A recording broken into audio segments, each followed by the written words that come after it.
Here's a number that should terrify you. The average human lifespan is about 4,000 weeks. That's it. Not 4,000 months. Not 4,000 years.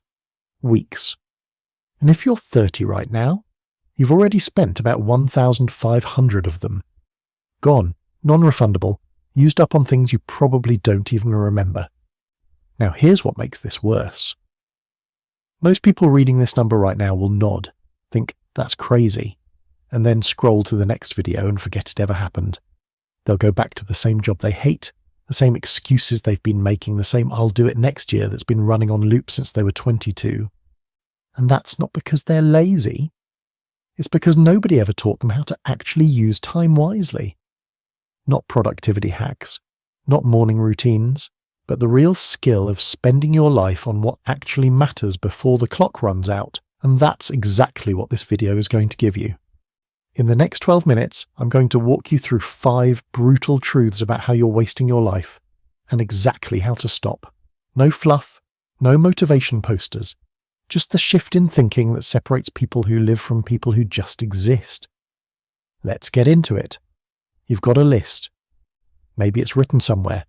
Maybe it just lives in your head.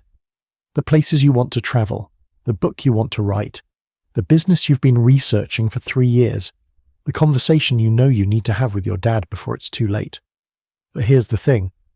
That list keeps getting longer, and the years keep passing, and somehow you're always almost ready to start. Sound familiar? You tell yourself, I'll do it when I have more time. Once things settle down, I'll finally focus on me. Next year is my year.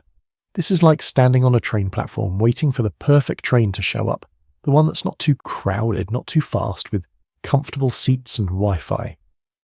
Except that train doesn't exist.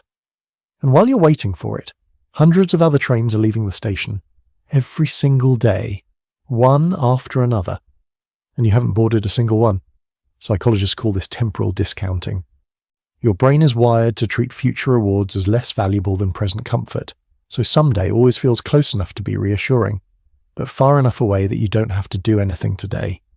It's a mental trick, a sedative, and it's stealing your life in the most painless, invisible way possible. Here's what you're going to do. Pick one thing from that list, not the biggest, not the scariest, just one.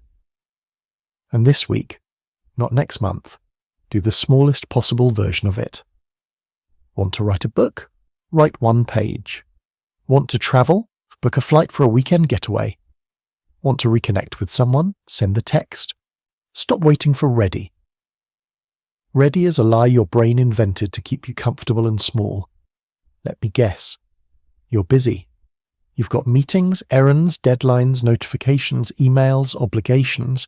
Your calendar looks like a Tetris board that's about to collapse. And yet, at the end of most days, you feel like you didn't actually do anything meaningful. You moved things, you checked boxes, you stayed in motion. But did you live? You say, I'm just so busy right now. There aren't enough hours in the day. I'd love to, but I don't have time. Here's the truth. Busyness is like running on the treadmill in a house that's on fire.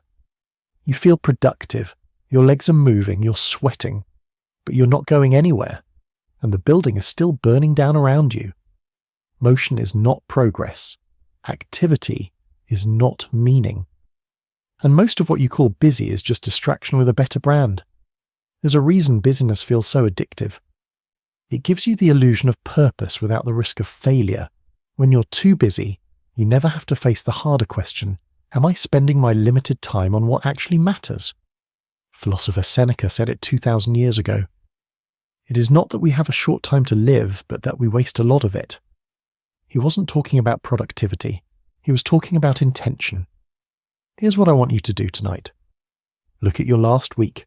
Every single thing you did. Now ask yourself, which of these will I remember in 5 years? Be honest. If the answer is almost nothing, that's not a scheduling problem, that's a priority problem. You don't need more time. You need fewer things that don't matter. Start saying no to the small stuff so you can finally say yes to the stuff that makes life worth living. Here's something no one tells you. You've probably already had the last unscheduled, spontaneous hangout with most of your friends. Not because you stopped caring, but because life got in the way. You moved. They moved. Schedules got messy. And slowly the people who used to know everything about your life became people you only see once a year at best. Now think about your parents. If you see them twice a year and they've got 20 years left, that's 40 more visits. 40. That's not a lifetime, that's a countdown. You think, they know I love them. We'll catch up soon. I've just been so caught up with work. Relationships are like plants. You can ignore them for a while and they'll survive. But keep ignoring them long enough, they wilt, they dry up, and eventually you look over and they're already gone. You don't notice a plant dying in real time. Same with people. Same with the version of them that you could have known if you'd just made the time. There's a concept in psychology called the end of history illusion. We know we've changed a lot in the past 10 years, but we assume we won't change much in the next 10. Your relationships suffer from the same illusion. You assume the people you love will always be there, that there's always more time, that the bond is strong enough to survive neglect. But it's not. And one day, you won't get a someday. You'll just get silence. This week, I want you to reach out to one person you've been meaning to reconnect with. Not a text that says we should hang out. An actual plan, a date, a time. Let's grab dinner Friday is how you keep people. We should catch up soon is how you lose them. Also, call your parents, not because you have to, but because one day you won't be able to. And you don't want that to be the day you realize how much you took them for granted. Let me ask you something uncomfortable. What would you do with your life if you weren't afraid? Not kind of nervous, not unsure. I mean, if fear was completely removed from the equation, what would you actually be doing right now? Would you stay in that job? Would you stay in that relationship? Would you still be living in that city, following that path, playing it that safe? Most people live their entire lives inside a cage that was never even locked. The voice inside says, what if I fail? What will people think? It's too late for me now. Fear is a security guard who's really bad at his job. He treats everything like a threat. Starting a business? Danger! Telling someone how you feel? Danger! Leaving your comfort zone? Get back inside. But here's the problem. Safety isn't the same as living. You can survive your whole life behind that wall, but you'll never know what was on the other side. The brain doesn't distinguish between physical danger and emotional risk. That nervous feeling you get before a big decision, it's the same ancient wiring that once protected you from lions. But here's the twist. The biggest regrets in life don't come from the things you did. They come from the things you didn't do. Studies on end-of-life regret show that over and over again. People don't regret failing. They regret not trying. They regret staying comfortable when something inside them begged to take a leap. Ask yourself this question once a week. What is fear currently costing me? Not protecting you, costing you. Write down the answer. Let it stare back at you. Then pick one fear, one door you've been too scared to walk through, and walk through it. You'll survive. You might even discover that the life you've been looking for was always on the other side of I'm scared. You say yes too much. Yes to obligations you resent. Yes to people who drain you. Yes to projects that don't align with who you want to become. And every yes is a trade. You're not just agreeing to something. You're giving away hours of your life that you'll never get back. And life is short, remember? 4,000 weeks. You can't afford to spend them on things that don't matter. You think, I don't want to let them down. I'll just do it this once. It's easier to say yes than deal with the pushback. Saying yes to everything is like packing your suitcase for a 1-week trip and filling it with bricks. You've got limited space, limited energy, limited time. And every brick you add makes it harder to carry the things you actually need for the journey. At some point, you have to look at what's in the bag and ask, does this belong here? There's a reason no feels so uncomfortable. We're wired for social acceptance. Saying no risks rejection, conflict, disapproval. But here's the paradox.